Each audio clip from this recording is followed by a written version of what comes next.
Okay, I'm going to move on and introduce our first esteemed speaker of the day, Mr. Griffin, architecture critic. He's a very intelligent and insightful member of our community. He will probably introduce himself a little bit more if he feels the need to. He's talking about the past, giving us a context for what we're doing today. Obviously today we're looking to the future, but obviously there are lessons that we can learn from the past. So, warm welcome to Mr. Phil Griffin. I think you've got to be very conscious of the notion of recycling buildings and finding uses for them. I can see absolutely no reason whatsoever why a building as high grade as the White Lion on the corner of Burton Road in Withington, which has, thank goodness, been enveloped over the last few weeks, I can see no reason why that building should stand empty whilst a new health centre is built around the corner. There is no reason whatsoever. I think we have to be very conscious that the process by which we maintain cities, the growth of cities, the evolution of cities for the next phase, however long that will be, and I'm not about to measure it or quantify it, it will be to do with make and mend. It will be to do with the fact that as we get greener in our perceptions, we will recognise that the least green thing to be doing is creating new building. Things happened that made us aware that if you didn't actually keep a city alive, it is so vulnerable that it will die. And it might very well die within your lifetime. Instance, and tragically and awfully, the plight of Detroit, a city that when I was born was the 6th most prosperous city on the planet. And now it's virtually dead.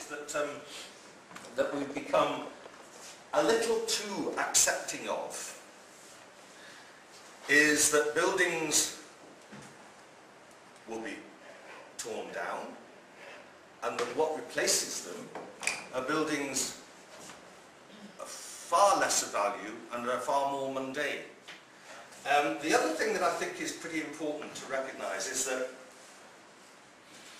if you're living in one of the poorest designated, identified, one of the poorest areas of the EU, of Europe, and life isn't getting any better because they've just closed down your slate quarry and your tin mine, and they've removed every farming possibilities you could possibly have. In other words, you're a Cornishman, and you're living in that vast area covered by large swathes of wilderness, and nobody loves you anymore because it always pisses down in July, and anyway it's much cheaper to go to Spain.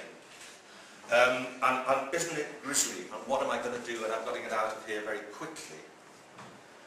And then somebody walks in and says,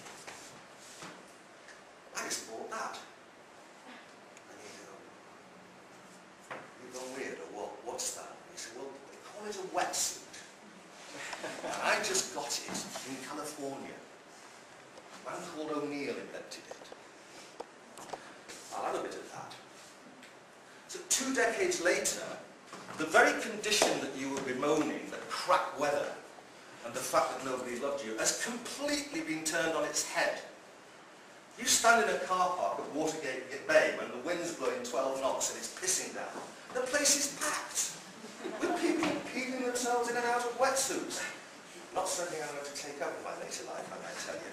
But the point I'm making is this, that if you've got problems because nobody loves you, try and discover the wetsuit. Try and find out what it is that's going to turn your adversity to your advantage.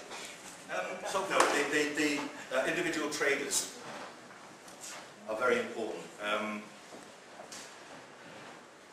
One of the things that we have to try and do, it seems to me, is level out, more than we have previously done, the imbalance between the American coffee barons and the sorts of things that happen on our high street. One of the most extraordinary things to recognise is that in a number of world cities, including New York, and including Paris. Thank you so much. Thank you. And including Amsterdam, Rotterdam, and London.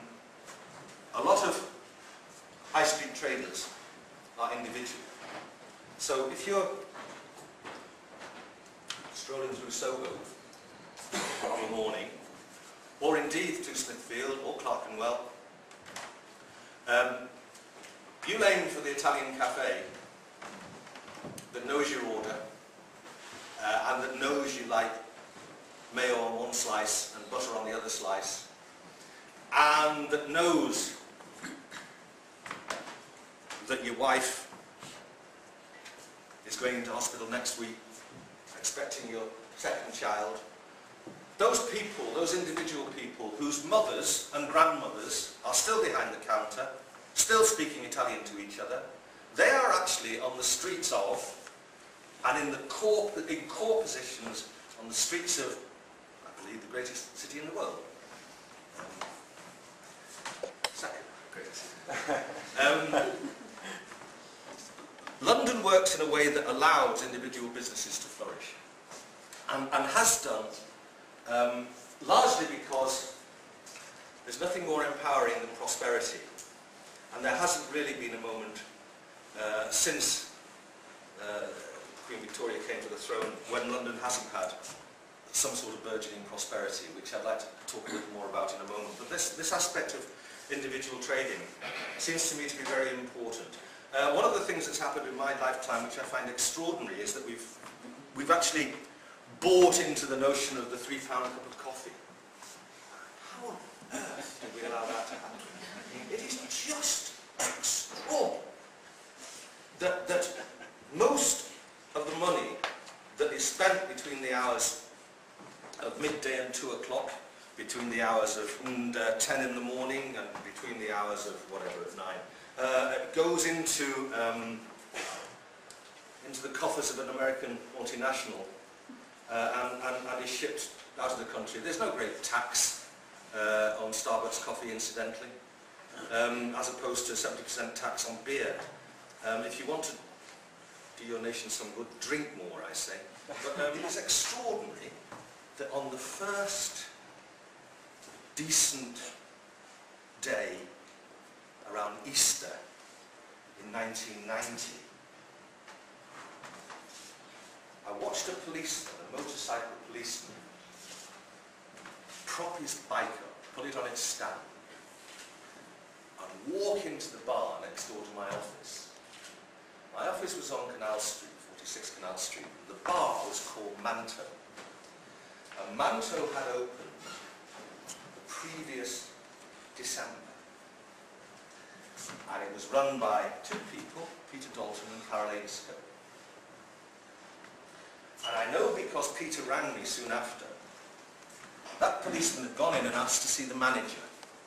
And I said, Peter came downstairs and said, yes, what can I do for you? He said, if you don't get those tables and chairs off that pavement now, I'm arresting you for obstructing the public right of way. That was in 1990. April 1990. That's the building which you will know as Granada TV House, Granada TV Centre. And I would say, incidentally, that was the first commercial office building, spec commercial office building to be built in the city after the war. It opened in May 1958 with the words, "From the north, this is Granada." Nobody had ever said anything like that in broadcasting ever before. And from that time through to the present day, I would say without question that that is easily the most important cultural building in this city. Thank you very much.